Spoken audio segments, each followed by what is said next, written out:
به کابل جان، به کابل جان سلام، به باغ جان، به گلستان سلام.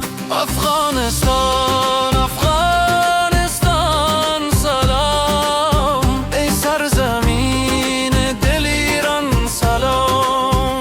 ز هندوکش تا دشت بلخ کهن، به هر کوچات عشق و ایمان سلام.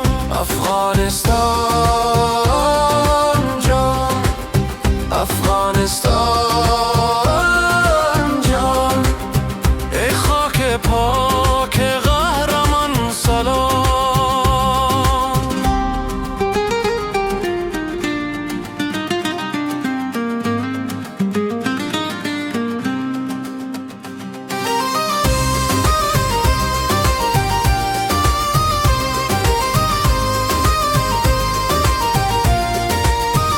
با مهر و امید و با صلح و صفا، به مردم خوبت هزاران سلام. به هرات زیبا، به مزار شریف، به قندهار پر از افتخار سلام.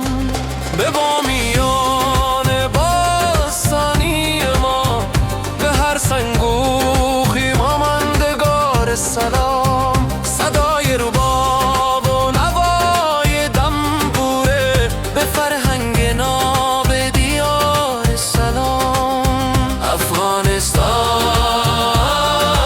جان، افغانستان جان، ای خانه شیران، ای جان جان.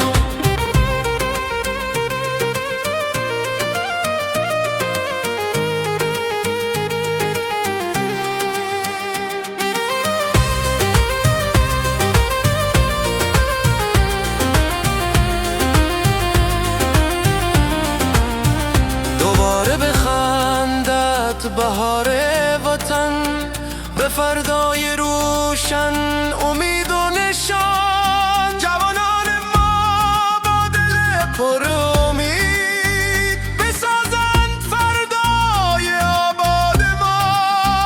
زنان وطن، مادران صبور، چراغ همیشه فروزان ما. به صلح و محبت، به عشق و وفا، بمان ای وطن جاودان.